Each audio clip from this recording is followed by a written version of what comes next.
Salut à toutes et à tous, ravi de vous retrouver pour une nouvelle édition de la Minute Quintet. Avant de parler du Quintet Plus de ce mardi 24 juin, on va bien entendu revenir sur celui de dimanche avec une très belle victoire du numéro 10, Kylian Fromentro, Jean-Michel Bazir, qui a réalisé une très belle journée au demeurant, puisqu'il a remporté, je crois, 3 courses. En tout cas, ce numéro 10, Kylian Fromentro, était parmi les favoris. Vous êtes plusieurs à l'avoir indiqué parmi les bonnes réponses. Les deux personnes qui ont été tirées au sort pour remporter un mois d'abonnement au Prono VIP sur le site turf-fr.com sont Benjamin Basson et Kafando Daouda. Donc bravo à vous deux. Pour pouvoir avoir droit à votre mois d'abonnement, il vous faut tout simplement envoyer un mail. L'adresse s'affiche en haut de votre écran, david@turf-fr.com, et il se fera bien entendu un plaisir de vous créditer ce mois gratuit sur nos Prono VIP sur le site turf-fr.com. Merci à tous une nouvelle fois d'avoir participé à notre concours. On va maintenant parler du Quintet de mardi qui aura lieu sur l'hippodrome de Chantilly. Les sprinters qui seront en lice dans la 7e course du programme, le prix de la forêt de Chantilly. La distance est longue de 1200 mètres en ligne droite. 16 concurrents âgés de 4 ans et au-dessus qui s'élanceront aux alentours de 18 h. Alors, on les connaît ces courses-là, les sprinters, ils ont beau se produire régulièrement, c'est souvent des arrivées un peu différentes qui se produisent à chaque fois, et c'est vrai que on ne sait pas toujours sur quel pied danser. Maintenant, pour moi, il y a un cheval qui représente une très bonne base, c'est le numéro 2, National Service. C'est un cheval qui non seulement est en grande forme, il vient de terminer 5e d'une épreuve de groupe 3 sur cette piste, c'était sur 1000 mètres en ligne droite, mais auparavant, il a terminé 2e et 3e des 2 courses références disputées courant mai et courant avril. Donc franchement, il est compétitif à cette valeur, il est bien engagé, il est en forme, il adore ce parcours. D'ailleurs, c'est le parcours qui lui a permis de remporter son unique quintet en carrière. Pour moi, il a tout pour plaire. Même le numéro dans les stalles de départ est excellent. Le numéro 3, Christian Demuro, en grande forme. Pour moi, il coche toutes les cases. Alors, bien entendu, ça ne veut pas dire qu'il va s'imposer, mais c'est vrai qu'avant le coup, un petit peu comme pour Rock Joyeux, j'ai l'impression, lundi, même si on n'a pas encore l'arrivée, ça représente vraiment un point d'appui très solide pour une place sur le podium. Si ça se passe bien, il va l'emporter. Sinon, il sera peut-être juste 2e ou 3e, mais j'y crois vraiment. Ensuite, j'ai retenu en 2e position l'As Omicron. Omicron, c'est une bonne jument. C'est vrai qu'après avoir remporté 2 quintets consécutifs, enfin pas consécutifs, mais elle avait remporté 2 victoires dans des épreuves support de quintet en 2024. Sa marge, c'est un peu réduite. Elle a quand même montré qu'elle était capable de bien faire en valeur 43,5, mais c'était plus dur. Maintenant, après avoir eu droit à un break de plusieurs semaines, on sent qu'elle est sur la pente ascendante. D'ailleurs, elle vient de terminer 2e du côté de Saint-Cloud sur cette distance. C'était pas en ligne droite, mais elle est en forme. Le lot tenait la route, battu par Ten Horns en battant Havana Cigar. Franchement, c'est pas rien. Havana Cigar, c'est quand même un cheval placé de groupe 1, donc la ligne est excellente. Elle est mieux placée maintenant en 42,5. Voilà, elle a déjà bien fait sur ce parcours également. J'ai vérifié, elle a déjà fini 3e d'un handicap sur ce parcours, donc honnêtement, elle aussi a pas mal d'arguments à faire valoir, et malgré son poids qui est un petit peu haut, 61,5 kg, ça m'ennuie moins sur cette distance et ce parcours. C'est pour ça que je lui vois une très belle chance théorique également. Ensuite, j'ai retenu en 3e position le numéro 12, Royal Wood, en forme également. Elle aussi, elle a des références à faire valoir sur cette piste, sur ce parcours. Elle vient de nous assurer de sa forme dans un handicap sur l'hippodrome de Longchamp. C'était sur 1000 mètres en ligne droite, en valeur 37,5. C'est vrai qu'en général, lorsque c'est pas une épreuve de support de quintet, elle a droit à la décharge de Frida Valescar. Maintenant, non seulement il n'y a pas droit à une décharge, mais en plus ce sera Ludovic Boisseau. Ludovic Boisseau qui a déjà fait l'arrivée avec cette Royal Wood durant l'hiver. Donc le tandem ne m'inquiète pas. Elle est courageuse, elle est régulière, elle est bien placée dans les stalles de départ. Pour moi, elle a pas mal d'arguments à faire valoir. Alors c'est vrai qu'elle peut-être manquer de marge pour gagner, mais l'avoir 2, 3, 4, je serais vraiment pas étonné. Plutôt 3, 4 que 2 ou 3, mais c'est vrai qu'avant le coup, elle fait partie des belles possibilités pour les bonnes places. Ensuite, j'ai retenu en 4e position le numéro 11, Zaharo. J'aime bien son profil, ce numéro 11, Zaharo.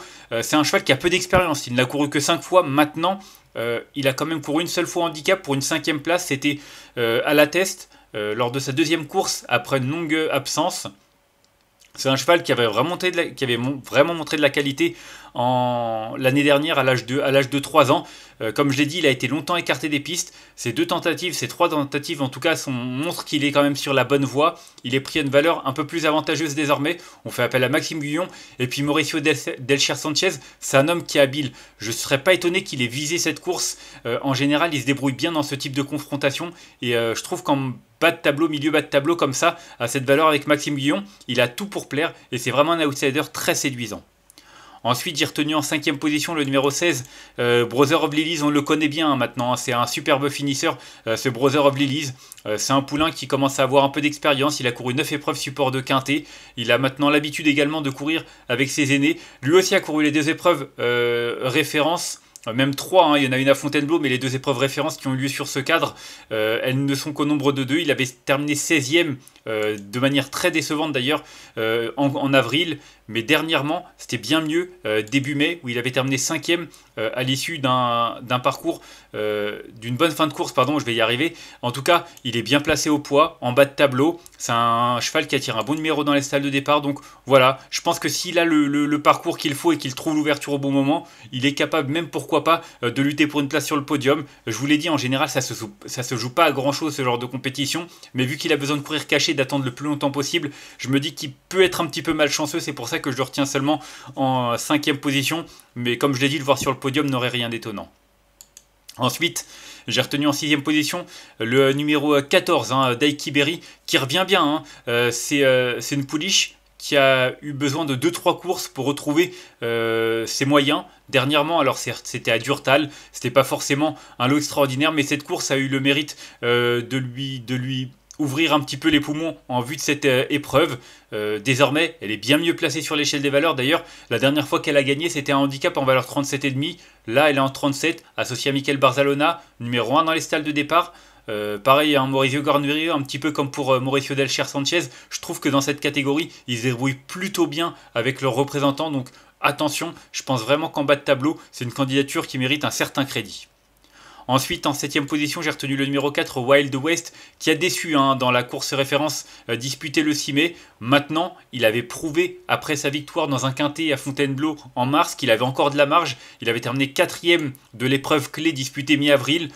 Derrière National Service, en battant notamment Daiki Berry et Brother of Lilies, entre autres, pour ne citer que. Mais ce que je veux dire, c'est qu'on ne peut pas condamner un cheval sur une seule contre-performance.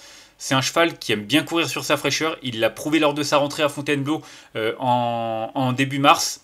Donc attention, je pense que s'il montre son vrai visage, il est capable de remettre les pendules à l'heure.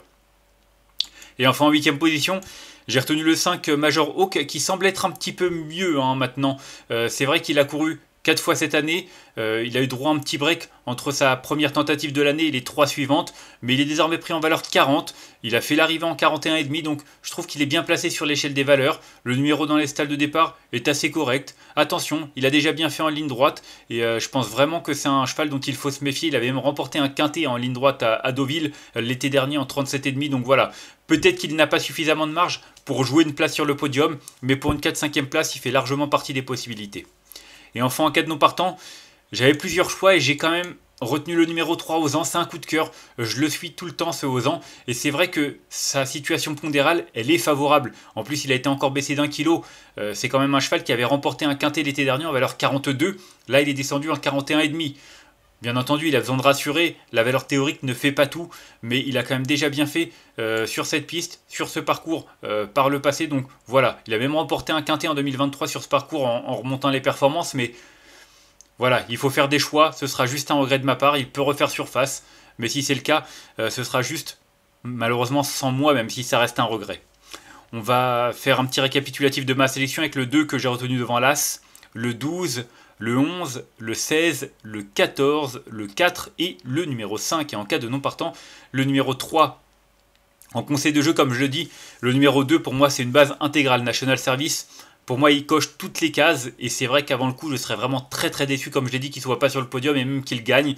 Là, Omicron est revenu à un poids favorable, elle est sur la montante, elle est bien engagée, je trouve également, malgré ses 61,5 kg et j'y crois vraiment dur comme fer pour une place sur le podium. Et puis le 12, Royal Wood, elle est courageuse, elle peut finir 3ème comme 4ème ou 5ème, mais je pense qu'avec un tel numéro dans les stalles de départ, une valeur aussi intéressante, elle doit pouvoir lutter pour un accessite, en tout cas, je l'espère. La course sera très serrée et à mon avis, le parcours sera déterminant comme je l'ai dit, donc voilà, ce sera chacun qui voit midi à sa porte, mais ce sera en tout cas mon conseil de jeu.